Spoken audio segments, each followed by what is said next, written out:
I'm Jason Sylvia, and this is the Creative Capital Show. A show about creative people and how those creative people turn into entrepreneurs by taking their creativity and turning it into a business and facing all the trials and tribulations along the way.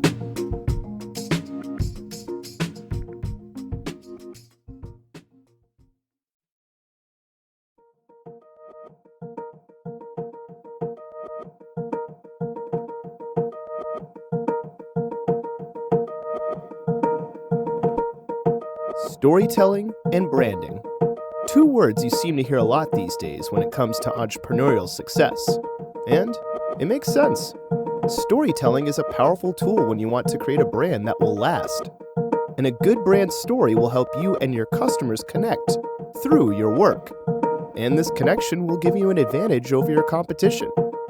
But what if you wanted your brand story to be something that was relatable? Such as the concern about technology moving too fast, while at the same time fantastical, like humanity at war with robots. Now, what if you wanted to connect that relatable, fantastical story to seemingly disparate areas like releasing an album or running a pop-up market with other creatives? If you've ever wondered if that was even possible, let alone something you could master, then you'll want to hear from this episode's guest, Spocka Summa. While developing his talents for creating both art and music, Spocka decided to create a persona and backstory that would promote both of his creative endeavors. Little did he realize that story would be a consistent through line to music releases, comic books, action figures, beer, home and skincare products, and finally, an artist market. In this episode, Spocka talks about the reasons why creatives work in multiple areas, how to apply your talents to areas outside your expertise, why lack of a platform can provide a business opportunity, and finally, why we should focus on staying human amongst all this technology. Enjoy.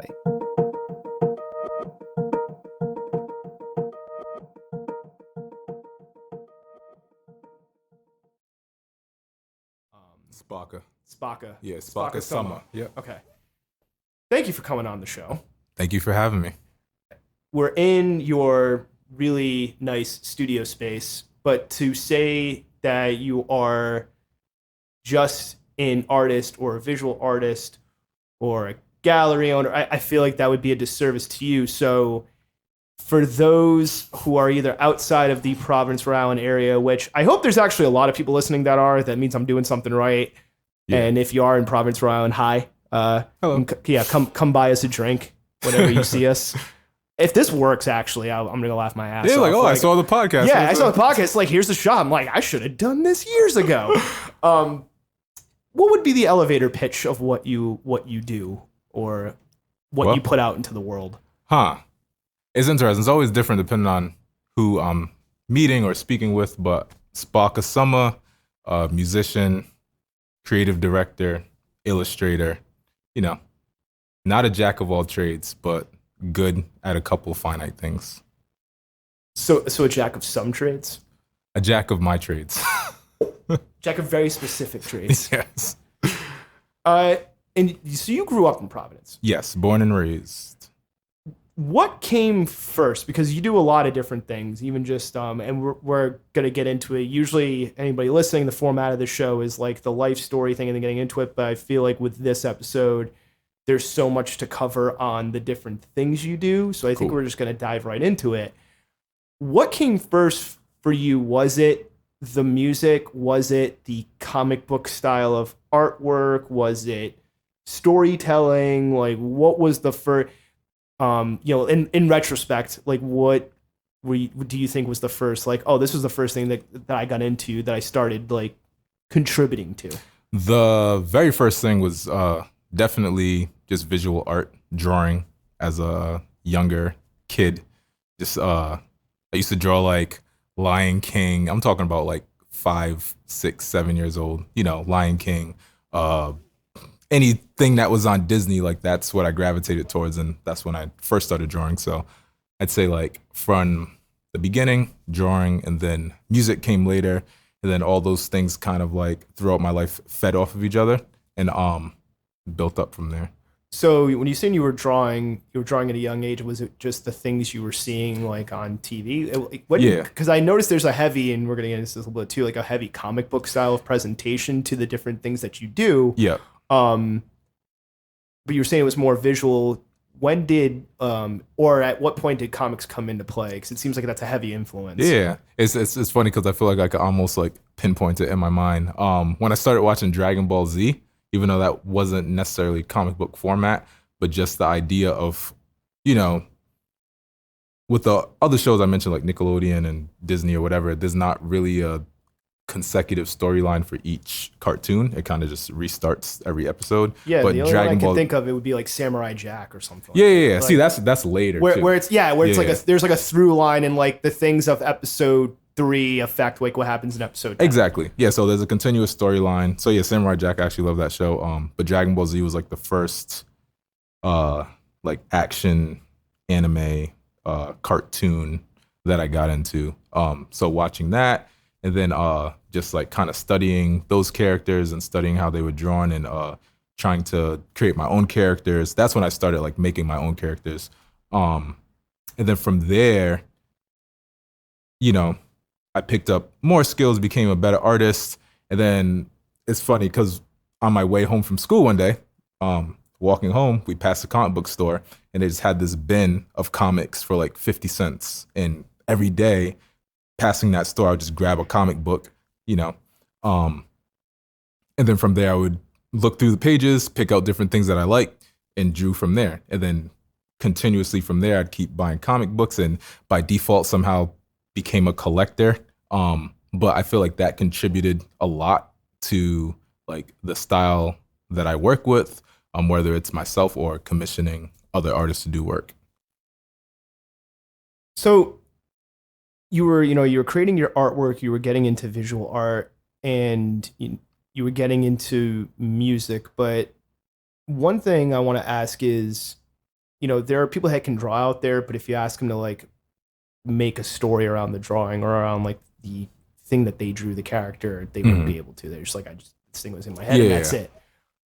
Were you always, because I think that's something that I've noticed in your work is and I want to get into this later, but even all these like different, like seemingly disparate things, it all makes sense because the storytelling of anything that you work on is there. There's a through line. It's almost like that Dragon Ball thing, right? Exactly. Like everything affects everything else.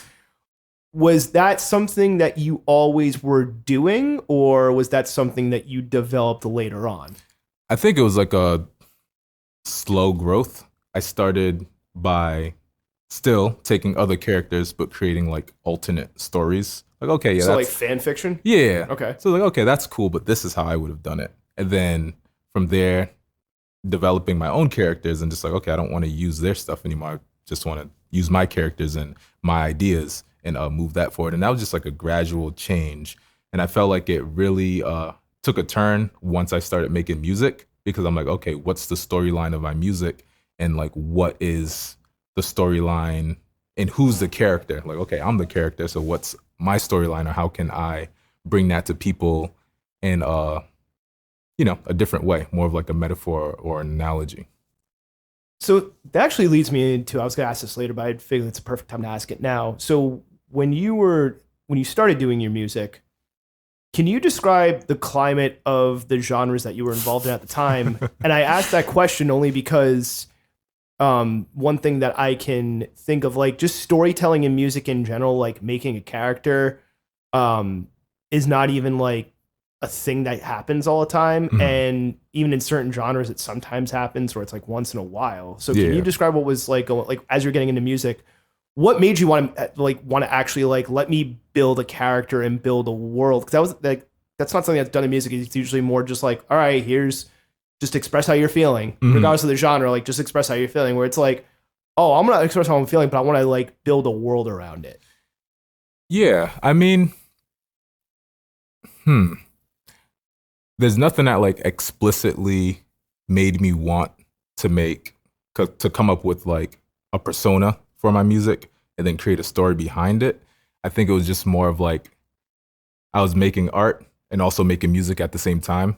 So I was like, okay, might as well just combine them, and it kind of just like spawned into this thing that is developed into today. Yeah, because I'm thinking like, was there any maybe albums or influenced you or anything like that? Because I'm thinking like when it comes to storytelling and characters like Ziggy Stardust or like Deltron 3030 or Gorillaz. Yeah. Like Gorillaz is like a super extreme example of it, like taking it to the next level. But I think the only album that, and it wasn't even an album, it was mostly the cover art, was an Outkast album. Can't even remember the title, but they look like Aliens. Yeah. I was like, had like the comic book cover. Exactly. That I barely listened to it, but that cover and then just like the booklet, like I was really big into like looking at the booklets that the liner notes. Yeah, and just looking at who was part of it, like what their contribution was to the project, and just seeing the artwork. Like really, that's what draws me into an artist first. So I noticed that, and I was more or less gravitating towards the art. That also gave more life to the music. You know, if an album has shitty artwork, you're probably not gonna listen to it. I mean, we're in the age of anything can be album art. Yeah. Which I agree and disagree at the same time. It's more of like a taste level thing, but that's a whole other conversation. Completely. Was there any pressure either internally or even externally from family or friends or even just the world that you were involved in, maybe even from an educational standpoint, because like high schools and colleges can do this, where you had to like, all right, you're interested in all these things, but like pick a thing? No, honestly, I don't think I ever had that pressure of any system or individual trying to direct me towards picking one particular path. You know, my parents were very supportive of whatever I wanted to do creatively. I guess more or less when I was in their household, the primary thing as a growing up was art. And then slowly, like 15, 16, 17, like on my way out, getting ready to go to college or whatever, that's when I more or less got into the music part. So gotcha. I was like out of their hands by the time like, you know, I was really committing myself to making music. And so yeah, would they have said something? I don't know. I don't think so. They supported it pretty much. Like I've had my parents at shows and stuff like that. Do you think that it's like more of a sidebar question. This wasn't really a prepared question, but do you think that the idea of like having the idea of like pursuing different things at the same time, do you think that that's been changing with like maybe the millennial generation now? Because I feel like I'm not going to make any guesses about your age or your parents' age, but like my parents were like, that was not a like switching careers or whatever. It was just not a thing you did. And I feel like with our like the millennial generation and everything after, like it's just more and more becoming the norm. Yeah, I definitely see it as a norm, and I see myself as an example of that. And even looking back, like, oh wow, I've been taking this approach for a while of like continuously picking up new skills and adding that, you know, to the plethora of things that I'm doing, instead of just like focusing on one thing. Because you know what happens if you mix a couple things together, you get something else, right? So that I feel like that was my approach, or is my approach. I do see a lot of people doing that, especially with like influencers or different musicians. Like some musicians are making their own artwork, booking their own shows, and writing their music and writing other people's music. And sometimes they're even producing their music as well. So I don't think there's really a standard or cutoff line of like how many skills you can acquire. So there is the one side of acquiring skills, but, and again, I feel like this is too good of an opportunity to ask it now rather than waiting later. Do you think, because like, I think now more so it's commonplace that like this music artist is now launching like a fragrance line, or like Frank Ocean like launched a luxury line, but like it was jewelry and some other stuff and like homewares, I think. And of course, yeah. Whereas you didn't see that from music artists even like 10 years ago, like not even like a long time ago, like now, like, so do you think it's a norm out of this is the evolution of artists and artists like actually want to do these things and express themselves?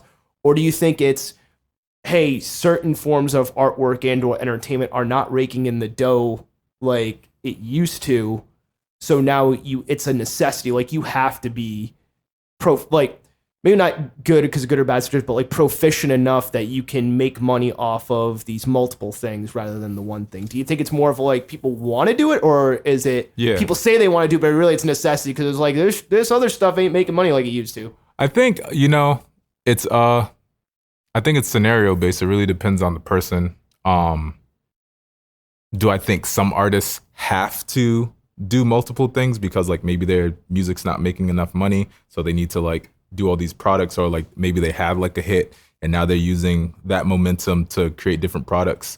Yeah, absolutely. There has to be some people out there like that, but I do think like individuals like myself that just have a lot of creative input want to make different things. You know what I'm saying? Like I've been involved with working with artists to make ceramic bowls. I've been involved with jewelry artists to make jewelry.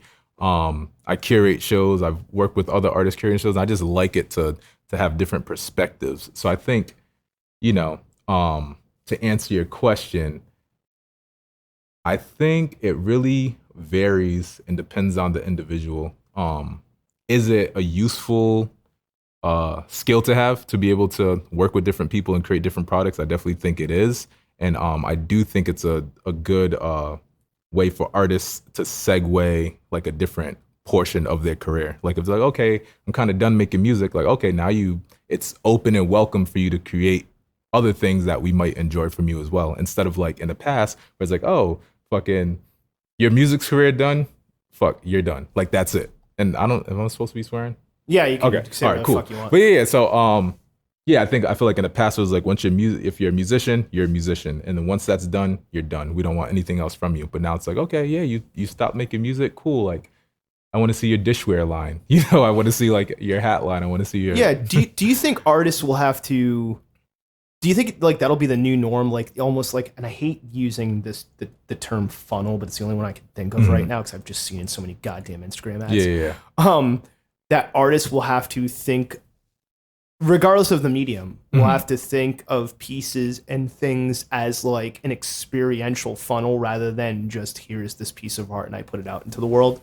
Like, do you think that's going to be the new standard? Like, is it enough to just using music as an example, like to release an album? Like, no, you have to like release the single, and the single should be part of like an ad campaign that cross promotes with like a video game or something. Here's the beer launch, and then here's this, and here's the mini game, and here's the scavenger hunt for the collab tee that we made with whatever, I think like and I'm not saying that that's bad or good, by the way. I'm just wondering, do you think that's going to be the standard? I do think as projects like that, like immersive things become more of the standard and more of what people are used to getting from a product, then it's going to be like, okay, well, by default, like consumers are going to think all the good things. That's the expectation. Yeah, like all the good things that I had this along with it.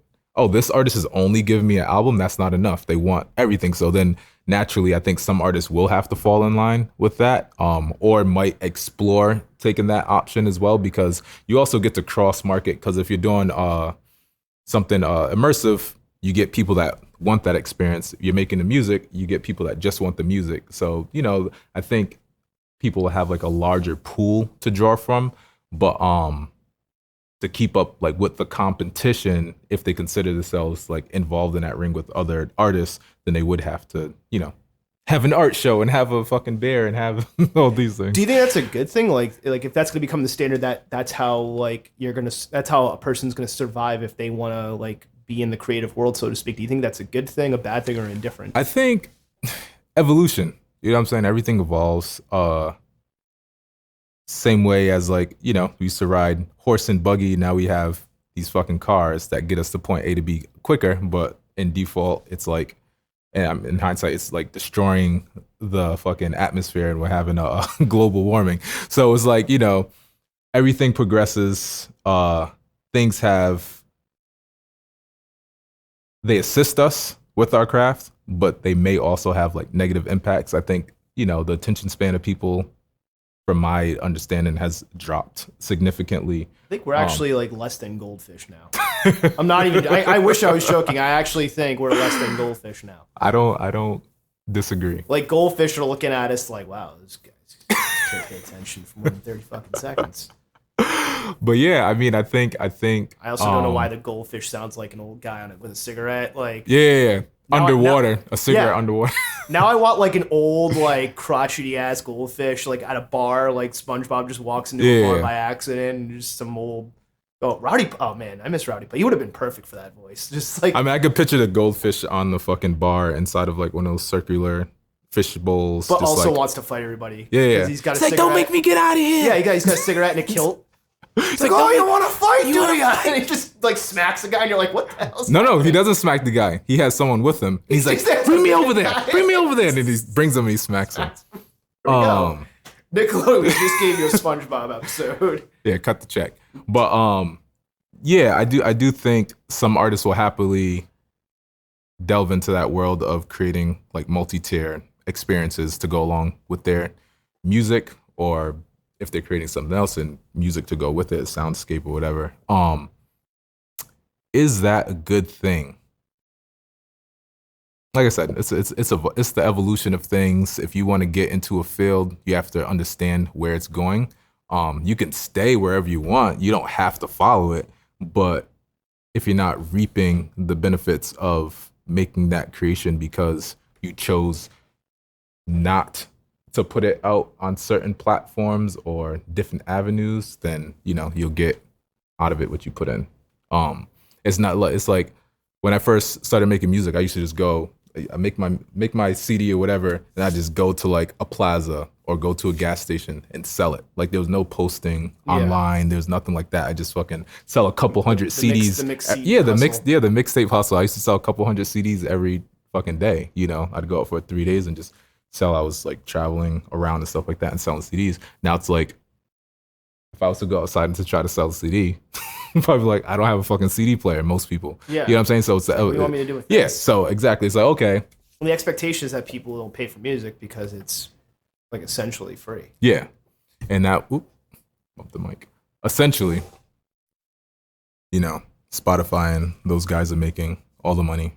Level still good. Free in the sense of that the user is not paying for it. They're not paying for it up front. Well, they're not paying the artist directly. They're paying someone else for providing for access to the music, and like they don't actually own it. It's the economy of renting everything. Yeah, ladies and gentlemen. Yep. Basically, Spotify's renting music from artists and distributing it. Yep. And then the user's renting it out in the form of playing it back. They don't actually own it. And it's interesting because the platforms use us to promote them. We don't get paid, right? But they become more popular. So it's just like, it's interesting. So speaking of renting, like you should pay me just for using this app because I'm gonna tell 10 people or 50 people or 100 people about it. But it's the opposite. You pay to be on there. So interesting. So speaking of renting, so I think this is a good segue because you do event promotion, coordination, and curation professionally.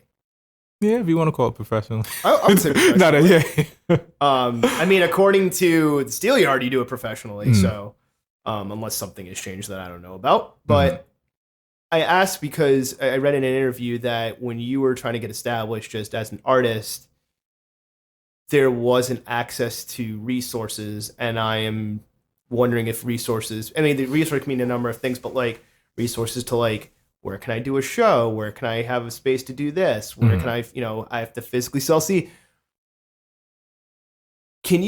was it more not know, because I know I've talked about this problem, especially in Providence, of not knowing the resources that were available, or the resources weren't around, or you were denied access to resources, or was it a mix of all three? It was absolutely a mix of all of them. I think the resources. And what were some of the resources that like you needed and you just didn't have access to? I think it's definitely a mix of venues being there, but artists not having the trajectory to do anything at those venues. So saying like, okay, you're an artist, you're in Providence, is not really a foundation to make your music popular enough for you to be able to perform at a venue. Because, cut and dry, venues were not really letting you perform unless you're going to bring people because they want to sell drinks or sell tickets or whatnot. It's kind of like the credit card situation. It's like, well, how do I get more people to know who I am? Well, you got to perform. Yeah. Can I perform? No, you need people. Yeah. Make this make sense. Yeah. So, there were things like open mics and stuff like that were awesome. I didn't really get to experience too much of the open mic scene as a younger artist. I just like kind of went my own direction. It was like, I'm just gonna make my music and give it to people directly. Like I don't want to wait for an open mic or someone to give me stage time to do that. So that's a way right there of how I just pivoted. Like, okay, these shows aren't gonna work for me. I'm gonna just go my own way. And I think that's just like a consistent thing throughout my journey as a creative person, as an individual, is finding a void and then finding a way to fill that void. And mostly the void that I've encountered, I'm pretty sure many artists in Rhode Island have encountered it. It's just like lack of space that you can easily access and have the opportunity to like flex those ideas, without having to pay an astronomical amount of money just to do that. It's like, okay, I'm trying to do this because I don't have the money to do it, and doing this will give me the practice to make the money to do it. So it's like there weren't any spaces like that. Maybe Black Rep and AS220, but I wasn't too involved in any of those scenes as a younger artist. So then it makes me now think of the question: was the plan, like I know you said you were going off to college and whatnot? Was the plan to take, because I feel like there's two ways you can go about this: either take the skills and things you developed as a creative person and then work a professional job that's adjacent, or that you can bring the skills over there, or was it, no, I just need to go learn things or the professional ideas that I'm going to somehow make money off this creative stuff solely. I'm not going to try and transfer it into something else, because I feel like it's like an interesting two ways to go about it. Yeah. No, my full intention was to use whatever I learned to do my own thing. So was that the idea all along? Like, hey, I'm going to do my own events, and what made you go like, yes, I'm going to do my own event? That's the idea. That's the way to go about it. Because it's usually like make the thing and then the event, and then like in this, it's like yes, you're making the music, but it's like, yeah, I'm gonna do an event and I'm gonna see what happens. I think the opportunities to perform really started coming at school, like in college. So like, was already making mixtapes and stuff like that. And then there are different individuals, and also just the school itself was like making programming for students that were artists to be able to showcase themselves. There were different like student organizations, and they would throw parties, and sometimes they would have like a student be a DJ, or sometimes they'd have a student perform or whatnot. So I found myself in those type of opportunities. I'm like, oh, this is fun. But I want to put my own show together. So then it kind of like segued me into. So you were around, and then it's like, okay, how do I do this on my own? And then just being around, you were it was. I guess that's a portion of the story, but also, before even going to school, there were some like shows and stuff, and I guess different individuals that I've met. I was learning how to DJ. And I was thinking, like, oh, maybe I'll just become a DJ. I was learning just like the ins and outs of shows. I didn't necessarily know or think I was going to throw a show, but I was on the path without necessarily knowing it. So yeah, like my intention was, okay, I'm going to rap, I'm going to DJ, and then maybe I'll host my own concert. But then it turned into me like, oh, if I need this, other people probably need it too. So then I actually started curating shows for other local artists to be able to perform at. So now what made it so that it wasn't just strictly music? Because I feel like you could have easily, and it would have made sense too, like, I'm just going to be both the artist but also like promoter, and I'll keep it within the realm of like audiovisual. Like I'll have visual artists, and I'll have like concerts and like nightclubs and events of that nature. I think because you do that, but then but like the thing that like that a lot of people see ads for on Sims Avenue is not that. It's something completely different. So like what led you away from, like, not necessarily away, but like what led you to incorporate, like these pop-up markets where it's like actual goods, and it's not always clothing, it's not always fashion, like it's all sorts of goods from all sorts of independent makers. I think the way I see it is, so okay, I'll do like a semi timeline. I'm curating these shows, right? At first, it's all performances. People come, they get to watch. People perform, they see it, cool. Then they leave, they go home. So my idea is like, okay, how can these are artists, but how can I involve more artists? How can I get more people the opportunity to have their stuff in the space? So then I started adding vendors. You know, I'd have a couple of different vendors, and I'd also consider them as sponsors for the show. Like they didn't have to pay anything; they could just be there and sell their stuff. So then I had the concert going with the vendors, and then that kind of segued into, okay, how about I do something bigger for the vendors and have the performance not be the spotlight thing. Yeah, because I'm thinking like it could have easily went the other way around. Yeah. Instead, you did the flip side of it, which is really interesting. I did the flip side because I felt like the music could add more to the vibe and the aesthetic of the show, but didn't necessarily have to be the primary thing. But then that also gave me the opportunity to have two different types of shows. One show that was specifically performances with maybe some vendors or no vendors at all. And then the other option was 25, 30 vendors and one or two performances. Because one thing I really wanted to do was find a way to still have people come out, enjoy themselves, have a reason to hang out, support artists, but not have like a super loaded lineup. Gotcha. Okay. So, you know, involving different people gave me the opportunity to do that. And then, you know, did a bunch of variations of those type of things over time. I think the real pivot and switch to majority markets and shows kind of like quarterly was COVID. And actually leading into COVID, I was doing a lot of markets and stuff like that. But I just saw more of a need for artists that had, you know, things, whether it's clothing lines and stuff like that to sell, than people that want to perform. There would, you know, as things grew and the scene grew, there was plenty of opportunities for people to perform, but there were almost no opportunities for young artists to showcase their work and sell their work. So that's kind of what put me in that direction. Because I have like, you know, my clothing line, I have my art and stuff like that. I have people that I collaborate and make things with. I'm like, yeah, well, I want to be able to sell this. And anytime I feel like I put myself forward, I always think of other people in the same position and how I could bring them forward. What do you think that last part, because I feel like so many people could see like the problem that's in front of them and go, well, this sucks. Mm. And instead it was more, okay, this is an opportunity. I could be someone entrepreneurial. Were you always like that? Or was that something you developed? Or was it more just like, well, I got to make money some, like, or was it just necessity? No, it wasn't even about money.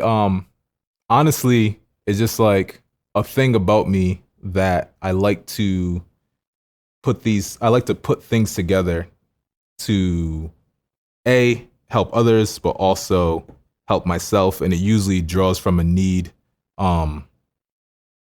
that I identify, like that I'm missing. Like, oh shit, okay, I want to sell this painting. Hold up, wait, there's nowhere that I can put this. Fuck it, I'm gonna make my own space to put it. And if I need the space to put it here, then I'm pretty sure, you know, person XYZ need this space as well. Even as a little kid, like with my cousins and stuff, we would make like fake carnivals, you know, and they'd come over, we'd make fake money, and, you know, they'd pay and everyone gets to play like a different individuals like game or something like that. So there's always like a sense of like, let's make something that we can all like share space and have fun together at the same time. So were you always just naturally good at networking and collaboration with people? Yeah, in hindsight, I definitely am, and was, especially from like being able to just go out into the street and talk to strangers and sell CDs. Like even as a young kid, I had a lemonade stand with my cousins, and also with my cousins, we used to like throw parties. Actually, I didn't even mention that. I think I was like 14 and we were throwing like dance parties in Newport. We were throwing dance parties in Newport and at some houses in Providence. And that was before music or anything. You just like made me remember. So there was how good always, I am with the questions. Yeah, so there's always a sense of like, you know, how can we make something and bring people together? Do you think if somebody, especially working in like the creative worlds, because there are people who are introverts, like somebody's not good at networking, should they either have a friend they network through or hire somebody? Like, how important do you like? It's definitely helped with your success. Oh yeah, I think there's different ways, especially with social media. I feel like people that are introverts, I know some people that are like, they don't want to talk to people in person, but they can like, gather people easily online. So I feel like, now there's more opportunities and different ways to get yourself out there. And I think individuals just need to find what their strong suit is. If it is having a friend to do it for you, cool. I don't see that as a sustainable way if you're looking to build your career and work on your networking. So honestly, I think find a way that's comfortable for you to network in a capacity and a level that's comfortable for you, and just chug along, go forward. Eventually, you'll either love it or hate it. And sometimes that could be what pushes people to the point like, this is for me or this isn't for me. I do suggest if you completely don't want to deal with people at all, just put yourself in the position to be able to hire somebody. Like I wouldn't, if it is a friend, cool. Or get some help. Yeah, or get some help or get some consulting or whatever. But there's no make or break way. But at the end of the day, you do have to connect with people, and whether it's you doing it by yourself or working with other people to do it, it has to be done. How else? There's no product in someone else's hand without them talking to you or seeing it. To set the table for the next questions that are to come up, because we're going to get a little bit more into the weeds of a couple of different things. Cool. Can you briefly describe, just to provide context to these next questions, what an event curator and event coordinator does? Just the way that you see it. Yeah. The way I see it is, you create an idea, and that could be, for instance, let's say a marketplace. And then as a curator, your job would be to facilitate that marketplace, which would be finding a venue, finding and choosing the artists that best align with that idea for the marketplace, and then promoting it, and then getting people to come by and show interest in the vendors or the artists that you curated, that you brought together for it, and just making sure everything runs smoothly. So, and I feel like that is applicable to all things, whether it's a concert, find the venue, find the artists, promote the show, bring the people, make sure everything runs smoothly. And that's like the finite, like simple way to explain it. It's really you're putting together the experience, and then you're seeing it through. I want to give some context to this question because I think it'll help illustrate something that I think you do extremely well with the things that you're involved in. And that is like world building and storytelling. Because you don't even see that from artists of any given type, or even artists who do different stuff. Like the branding is them, so it's intrinsically going to be through their eye, but they're not necessarily like building a world around the things that they're doing, or building like a storytelling. And then but you've done that, and it affects the branding. But from the storytelling part, I want to focus on that first. And what I mean by that is, if you and I had two dice and we were just playing a game where we each roll the dice, and whoever has the higher one wins, that'd be a very boring game. But then if you all of a sudden add like knights and wizards and cards and shit, you have Magic the Gathering. I'm not saying Magic the Gathering uses dice before any nerd goes it's an example, ladies and gentlemen. All right, fine. Dungeons and Dragons. They got to cut it off right now. Yeah. It's just all right. Like I'm trying to illustrate a question here. The reason why I say that is that you took a thing, which is a flea market, like a pop-up flea market or outdoor markets. And there are other outdoor markets that are done very well, and like Juicy Market, what up? They were also on the podcast. But yours stands out just even from the artwork and the storytelling and the idea of anti-robot club or anti-robot ...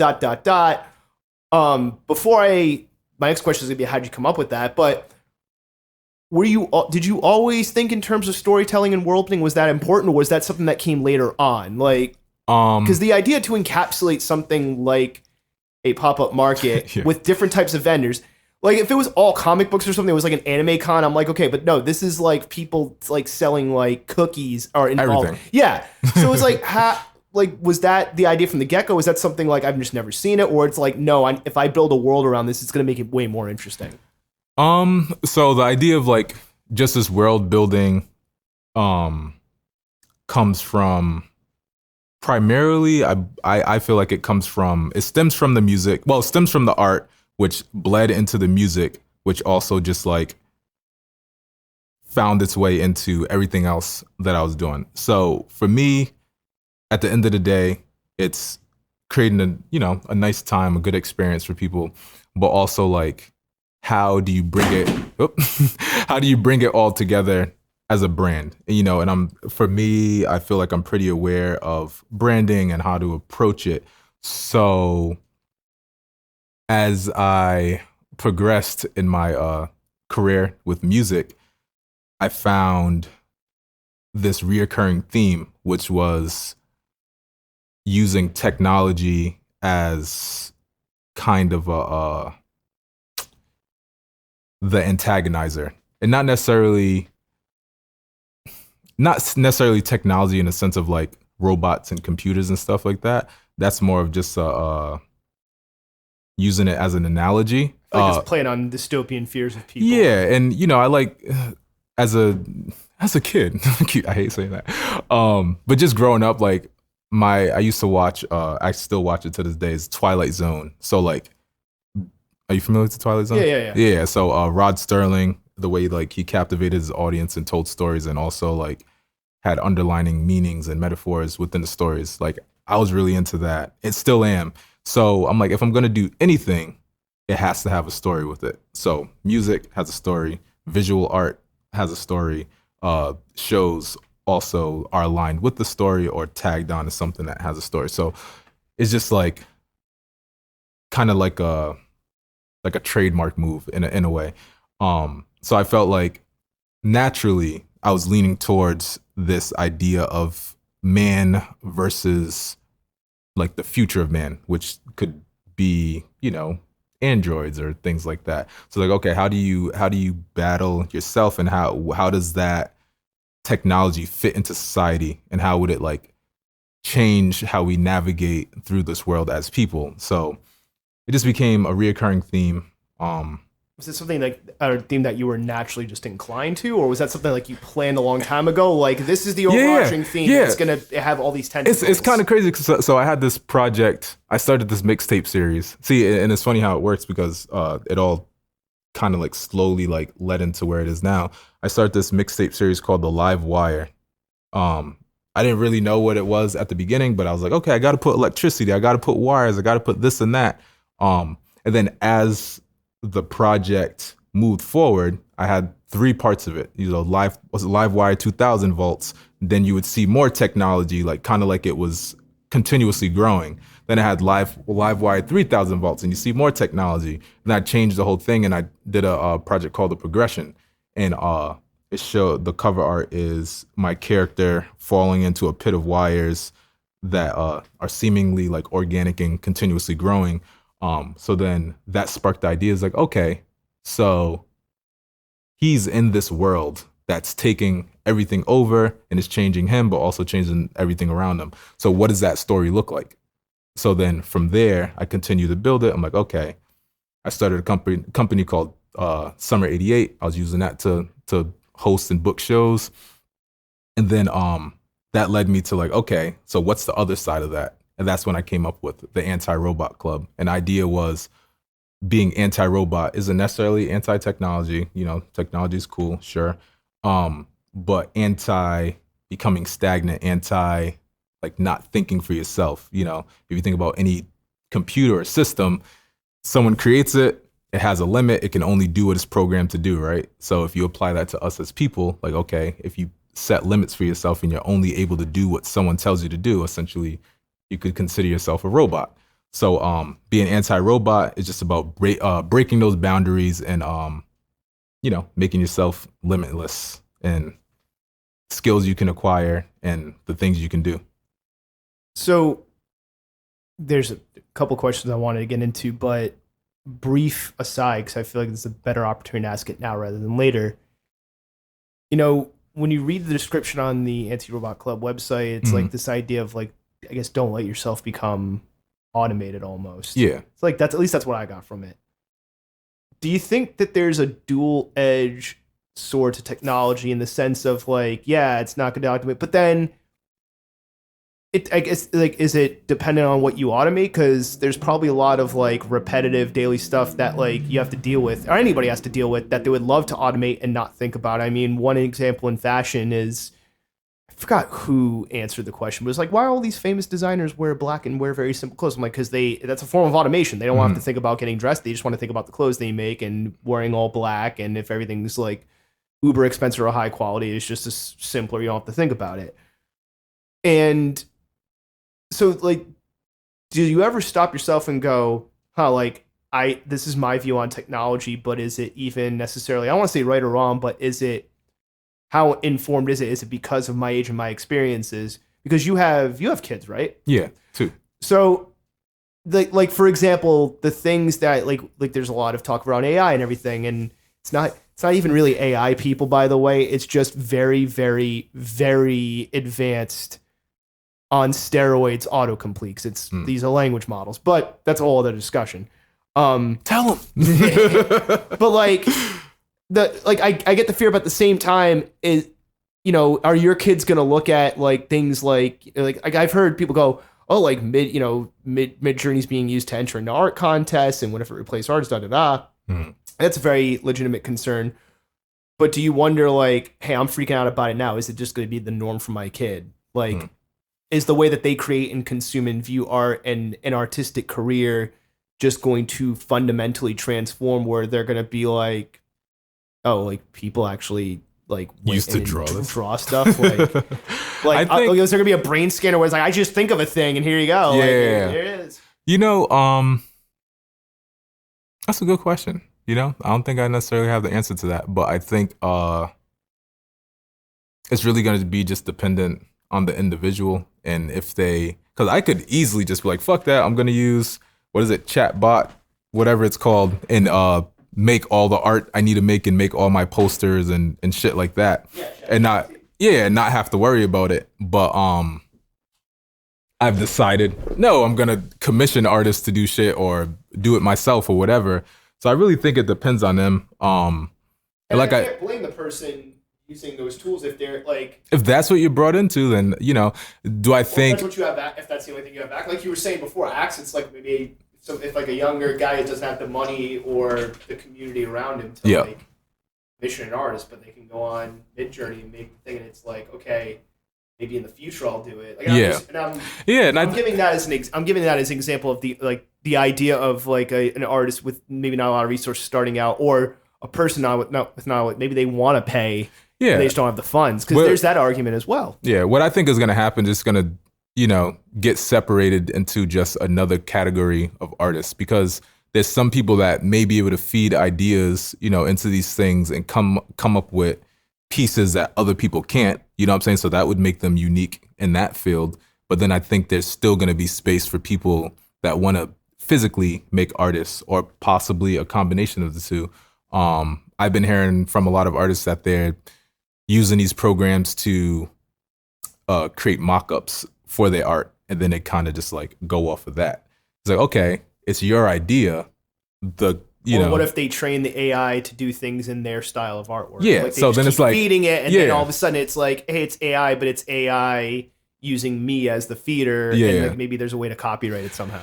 That's interesting, because if you think about any large scale artists like Shepard Fairey or whoever, even Andy Warhol had the whole factory system, right? They have people that are putting brush to canvas for them. They're not necessarily always the ones that are making the things, but they're feeding the ideas. And even in high luxury fashion, like you'll hear about like the creative directors or like the head designers, but they may do a little bit of work on those couture dresses or pieces, but they have like an army of people in, like, that's why the atelier exists. It's literally to make those things happen. Yeah. So, I think there's a space for everything. And it's really just going to rely on individuals' preference. There's billions of people in the world. We can all choose which way and which market we want to be part of.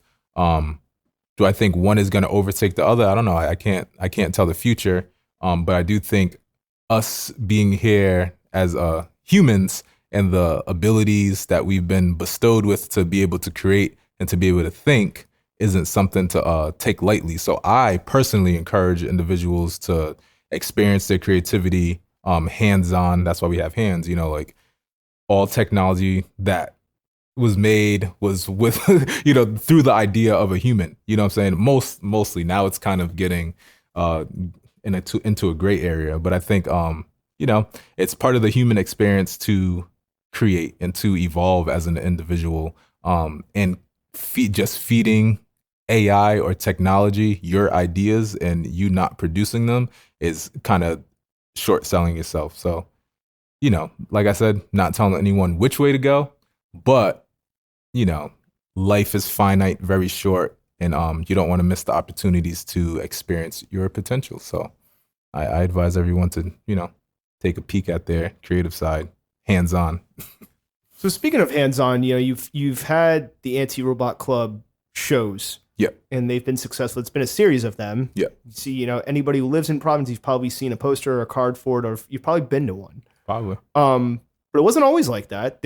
At some point there was the first show. Mm-hmm. Could you, just for people to get an idea of just the amount of effort and work it takes, because I know the first one's probably the hardest one, but can you walk through idea for that first larger scale show, the first show of what we know as now? Mm-hmm. Can you walk through the logistics of I gotta find vendors, I gotta book the vendors, I gotta book the venue, I gotta make sure the experience is right, get the right music, get the right thing? Can you just walk through from idea to, okay, this is happening?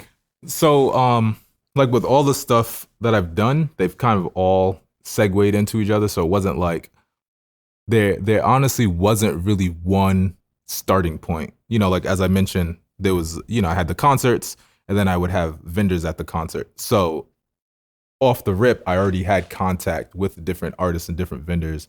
And I was doing these showcases. I was calling them the jam. I was doing that at least 2 to 3 times a month.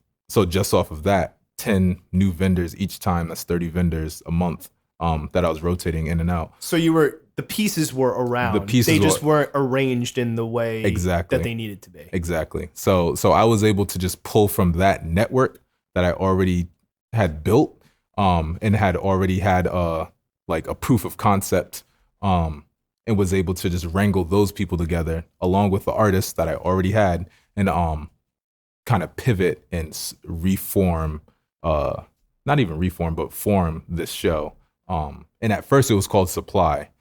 So, and I was doing it in Pawtucket at Hope Artist Village, but that space got too small really quick. Now, couple of questions on that, just from a logistics perspective, because I like giving this kind of knowledge too. Yeah. How did you determine the amount of funds you would need to raise, where did you get that money from? Was it personal capital? Were you going to the vendors and trying to collect the money up front and then did you already have the venue in mind, and then it's okay, I need to get this X amount of money? So how did you figure that out, and then how did you actually get the money? So for me, one thing that has been crucial in a lot of ventures is just networking and connecting with community, and also the owners and people that run and facilitate these spaces. So for me when I decided, okay, I want to do this bigger, the people that I needed to work with in order to have a venue that was big enough to do it, I was literally already working with them, and I was already cool with them, and they were already wearing anti-robot stuff, and we were already friends. So it was just a natural opportunity that presented itself. I guess I'm kind of lucky, but preparation is key. So I feel like I was always ready, and still am, for new and bigger opportunities. You just gotta keep moving. There's not really a formula. I feel like my story is unique in a way, just because of the way I navigate and the way I work with people. So I didn't necessarily have to knock on doors and say, hey, can I host this event here? It was just hey, you want to do this? You want to be part of this space? I'm like, sure, I'm already doing that. Okay, let me just bring it over there. And it was simple. It was as simple as that. How does the show generate cash, or does it? And the reason why I asked that question is that I think there's a misconception that everything in any business or even extensions of businesses have to generate cash. Yeah. That's not always the case. Like, I think it was Xbox, when they were selling the first consoles, they were selling them at a loss because they wanted to get people into the ecosystem, because the money was made on the games, not on the console. Or going back to the high fashion example, I think it was the movie about Dior that I saw, where it was all like the stuff that you see on the runway, they make those at a loss. And that the stuff on the runway doesn't make any money because there's so much time and effort goes into it. Well, what they make the money on is like the belts and the belts and the socks and stuff, because they mark that up so ridiculously much that people can buy into the world of that, and that's where they make the money, and that funds the making of the couture stuff. Yeah. The world building, like literally building that world, so then you end up paying way too much for like a belt or a pair of socks. Yeah. So there's ways to go about it. How does the Anti-Robot Club shows make money, or does it not make money? Is it feeding publicity and things into other parts of the system that do make money? If you could break that down. So at each market, I also have a booth set up with Anti-Robot merch, anything and everything that we've made. So that's really where the money is generated from. On my end, I don't look to, make money off of the artists or anything like that. It's more or less to give them opportunity to experience. Like, there is like a fee or whatever to join, but it's super low. And people always tell me like, oh my God, this is like basically free. I'm like, yeah, I understand. I want it to be free. If I had like a grant or something, it would be. So initially it's, getting grants. I have sponsors, and then selling merch. And that's not even necessarily profit. That's to keep everything moving forward. And by default, it helps build the brand, which, results in more people wearing the clothing and identifying with Anti-Robot Club and everything like that. It's almost like a feedback loop type system. Yeah, I guess you could say that. Yeah, it's a feedback loop. You were talking about branding before, and at least from the outside looking in on, even in my research, it seems like you know and understand branding. How important, it's obviously important to you, but how important do you think it is for any creative professional, whether they're a contractor, their own business or not, to know and understand branding? Because not everybody does, and I don't think not everybody likes it. Not everybody wants to know or understand it.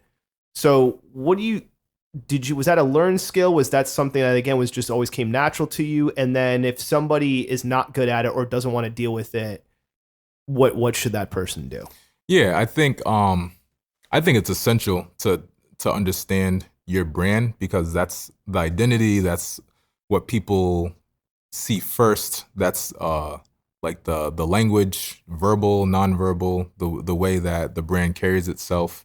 So it's essentially how you're communicating with the audience that you want to bring in. If you're not considering what you have as a brand, then I feel like you can still be successful, sure, but you're gonna miss an opportunity, or someone's gonna label your brand for you, because I feel like people need to be able to say, like, this is, XYZ. Like, they have to box it in so they can understand it, and also so they can tell other people about it. Okay, this is a beverage company, like this is a clothing line.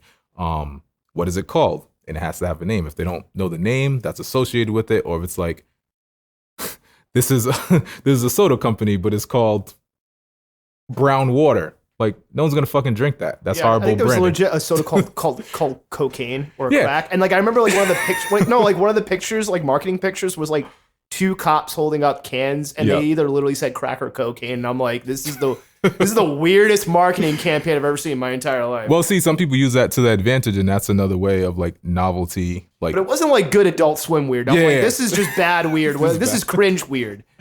This is. I have to look that up. This is, oh God, what the hell is the name of that really crappy rap group that they're so cringe? They're actually from around. They're so cringe that they get attention, and I think they actually started the nighttime riots post the I'm gonna let you think of the name. Black Lives Matter. I'm gonna let you think of the name. I know exactly who it is. Something. It's escaping me because like it's the name of a. It's the name of like a rap group of an area. Is it? I feel like it's the name of an area, but it's not the actual name and like they appended a name to it, and that's why I'm having trouble So if remembering you think it. of, do you know what they used to call Chicago? Yeah, no. Okay, so but it's not Chirac. You're getting closer. Why can't I think of this? I don't know. Anyways, I don't even want to use space to say anything. I'll Yeah. this will be the Patreon content at some point, folks. That's how I'm gonna really in all the gossipy shit. No, I'm not gonna do that. Yeah. But anyway. No, I feel you, and I feel it's interesting how people gravitate towards that type of content, and I think there's a space and stuff for it. I don't have any real feedback or input on it. I think people want to create art in certain ways. Like, sure, go ahead and have fun with it.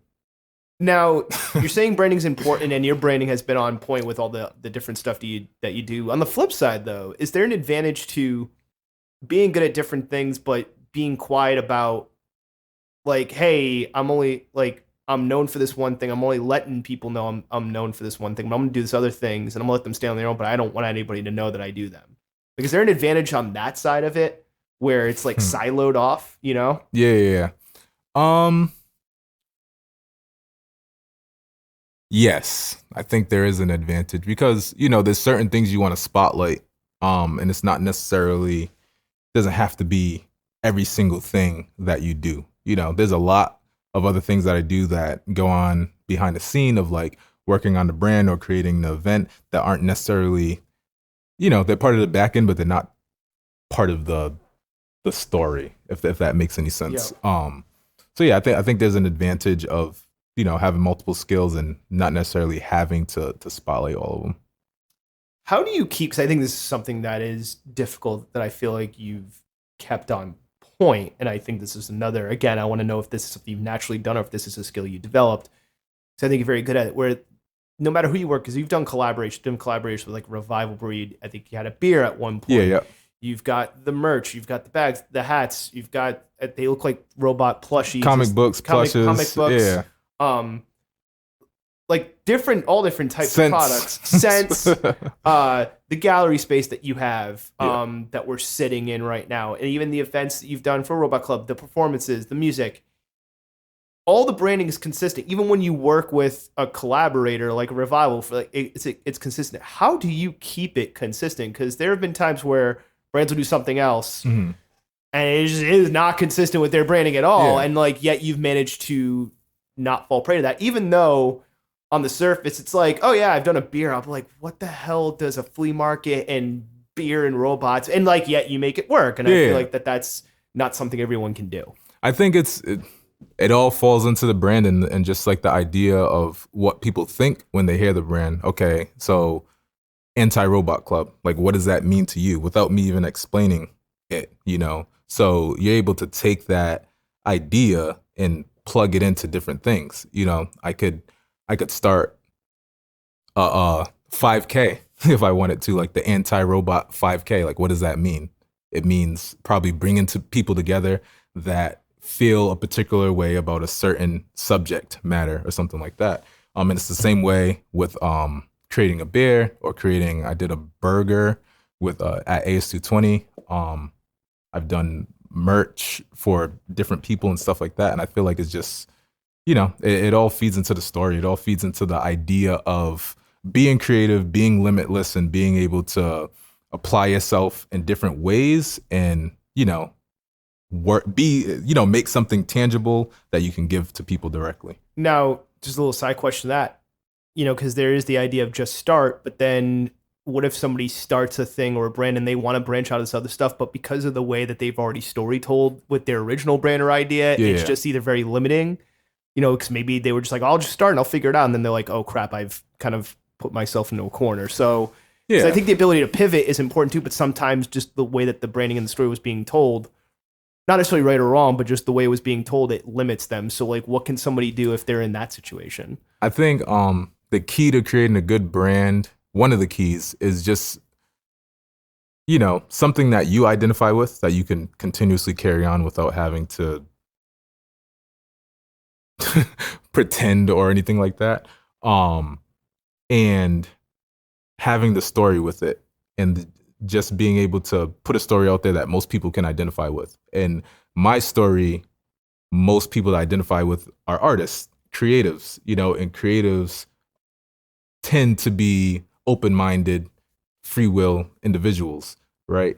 So you find them in all different types of spaces. There's not one space that creatives have to go towards. So essentially my brand, as me being a creative individual, and the primary people that are seeing it are also drawn to that creative aspect. They're willing to see it as a bar of soap or as whatever, a plush or as like a comic book, because in their mind it's not off. It's like, oh yeah, this is a creative venture by a creative individual that also collaborates with other artists. So every single time you get it, it's going to be something different, but still align with the idea of, free will.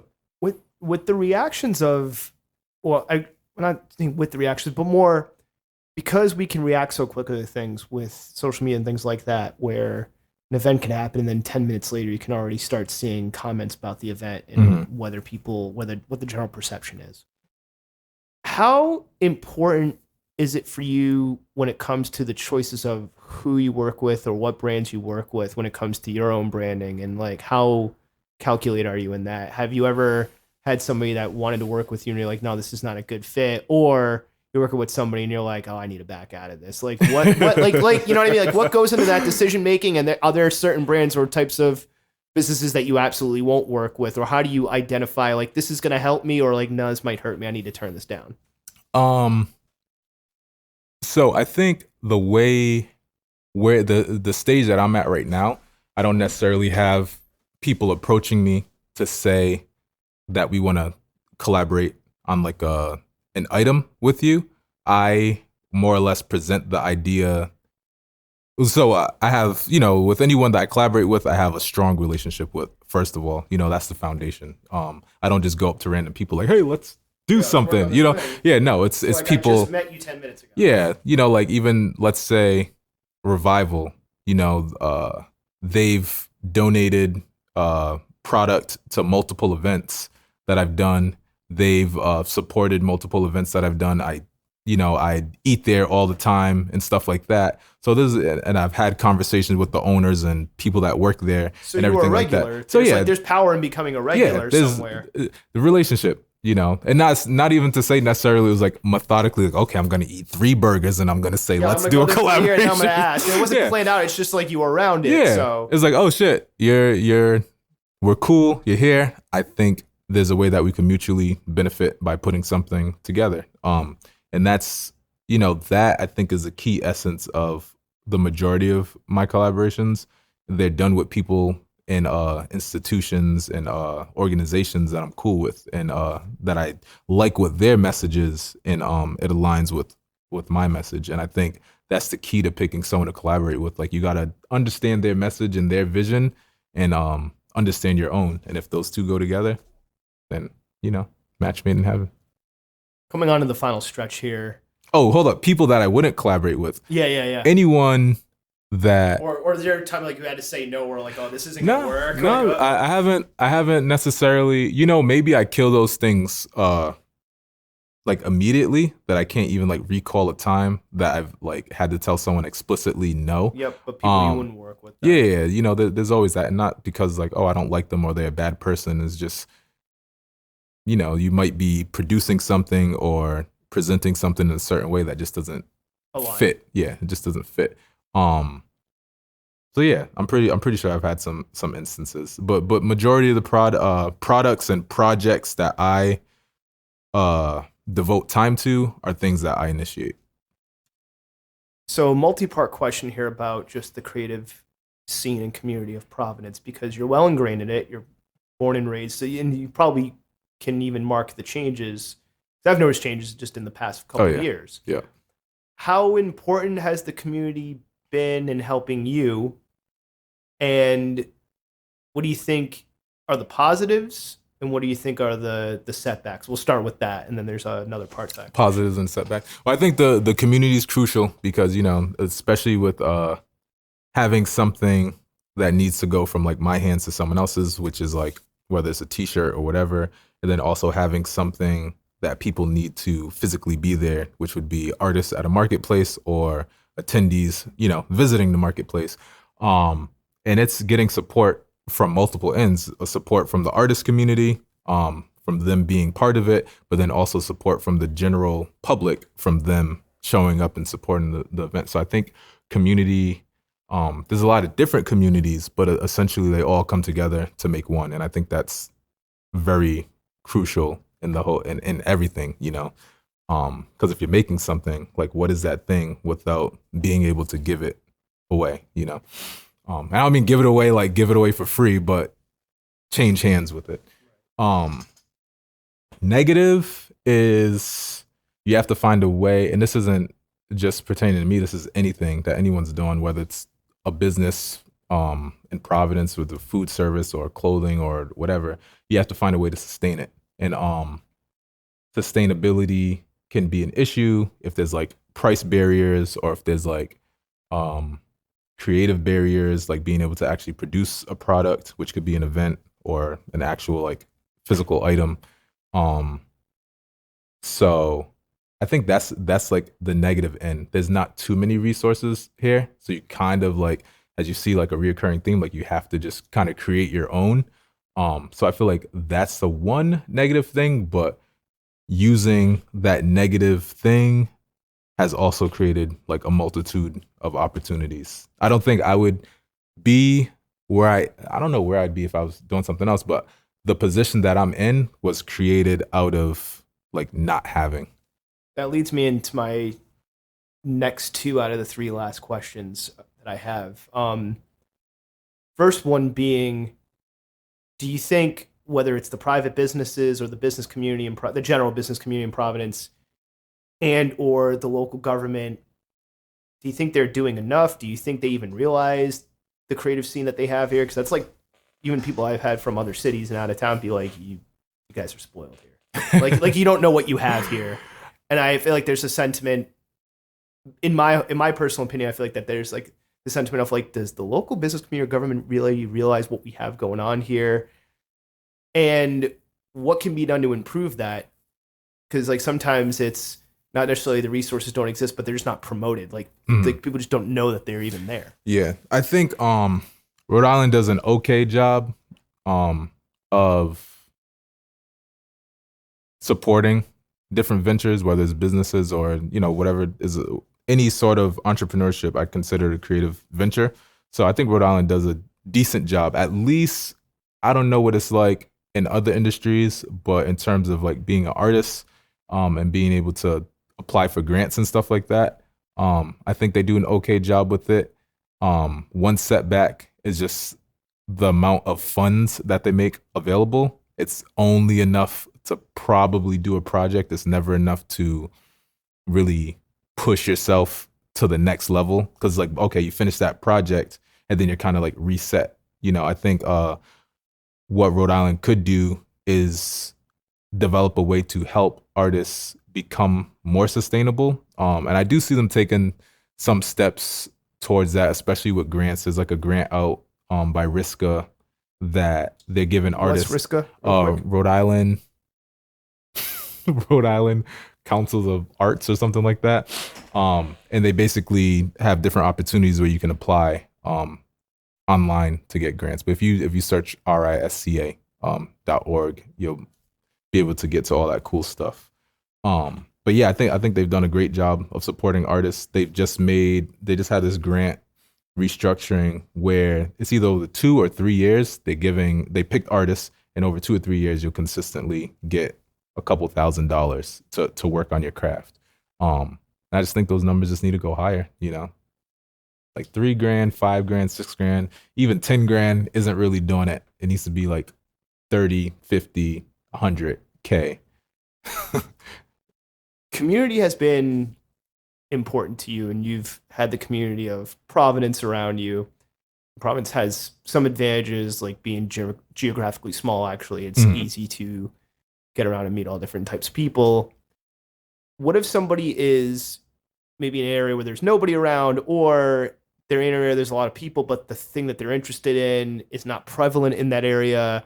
Maybe they're just not extroverted. What can be done if like, you know, because it's always said, we'll just build the community. It's like, okay, well, how the heck do you do that? Like, and I'm not knocking anybody who said that. I've had people say that on the show, but like, that's easier said than done. So what advice would you have to people who like, they don't have, you know, the opportunity to live in a, I don't want to say smaller city than like maybe the major like New Yorks and Bostons of the world, but what can those people do?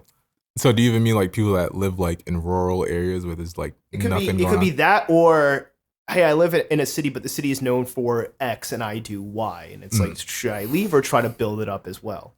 I think, you know, once again, I think it really depends on the individual. If you're willing to use that brain power to try to create something and find other people that are interested in similar things, and, you know, give it a shot. And then I say reevaluate from there and decide if that's a place that's going to nurture what you're trying to create, or if it's going to be counterproductive. And then once you get the answer for that, you'll know what to do next. You know, obviously if it's counterproductive, you need to leave, or you need to pivot what you're doing and do something else.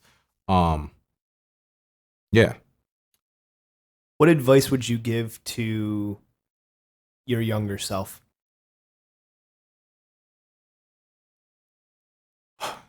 You bastard. No, I'm joking. Younger self, what advice would I give to my younger self? Start taking risks earlier on. I think this is a perfect segue into the end of the show, where if you want to take a risk, go for it. You can say, promote whatever you want. It's open mic. Yeah. So I'm going to let you end it however you want to end it. So floor is yours. If you want to do a hot take on anything, promote something, say whatever you want to say. Yeah. You know, appreciate all you that made it to the end of this awesome endeavor. You know, it's actually short for this show. Is it? Yeah, like cool. Usually it's like 2 hours more. Like we're at like an hour and 20, I think, maybe that's even cool. less. That's cool. You know, but yeah, I appreciate everyone that's listened up to this point. Definitely make sure you click back, scroll back, and check out all the other great things that my friend here is doing. Really supporting the community and people taking on different walks of life. My name's Spocka Summa. You can find me anywhere and everywhere.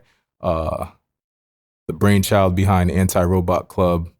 And yeah, I host a couple different things. Not going to plug them too much here, so this could stay timeless, but you can visit antirobotclub.com, and you could also visit spockasumma.com, and you'll be able to find everything you need from there. What is life without progression? Don't get lost inside the system, people. Keep your eyes open. And with that, I wouldn't say don't hate the robots, just don't become one. You know, there's a balance in everything. Yeah, you can be a friend with a robot. Yeah, that's absolutely. Fine. Just don't let it eat your food for you. That'd be weird. I feel like they could help some senior citizens though if they have problems chewing. They have like the little chew bot. Maybe it looks like a puppy. But think about it. Think about it. If there's all these things that we're creating and we're making, that's essentially the food that's, you know, feeding and nurturing us and the people around us. If you're giving it to someone else, you're gonna starve yourself. And what happens when you starve yourself? All right, whoever's listening to this, just animate this, send it to Spocka and then we'll create a whole new movie franchise that will eventually sell to Disney at some point. Eventually. Because that's how it works. Like, we'll have like a small imprint, and then we'll sell it to Disney, and then we'll and then we'll start the new project, and then there'll be the robots anti-human club. Anti-human club. Yeah. I don't even know if that's like a double negative or whatever. I could fuck around and make a short run of shirts, the Anti-Human Club, I feel like if you had Bender on it, yeah, or Fox, if you hear this, totally give us the money to do it. Or Fox, if you hear this, totally ignore this. We're totally not making that shirt. Or Matt Groening, if you like it, let Fox sue us, but then pay the legal fees because I know you like pissing off your. I don't want to be involved with any. No, totally, Matt Groening, do it, go for it. Listen, maybe you don't want. I've said this before. I need the legal trouble. I need the notoriety. All right, give me the lawsuit. I'm willing to take it. Say I made the tease. I don't give a shit. I mean, you could use that as branding. It'll make me infamous. You know. I mean, you'll definitely be known everywhere. Exactly. You know, just make a bunch of bite my shiny metal ass Anti-Human Club T-shirts. There you go. If you see one of those, you know who really came up with it. $1,000 a pop. Oh no, $10,000. We gotta sell it to rich people. Yeah, and Sure. we're gonna need an auctioneer with a British accent. Doesn't even have to be British, just a British accent. Yeah, and just pay them enough to have it. Yeah, because then that's how you get the fancy people in there willing to spend $10,000 on a T-shirt. Yep.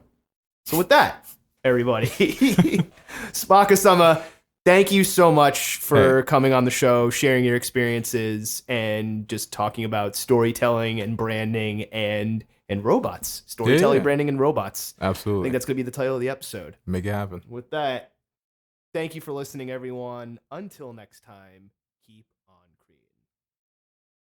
creating. And that's it for this episode of the Creative Capital Show.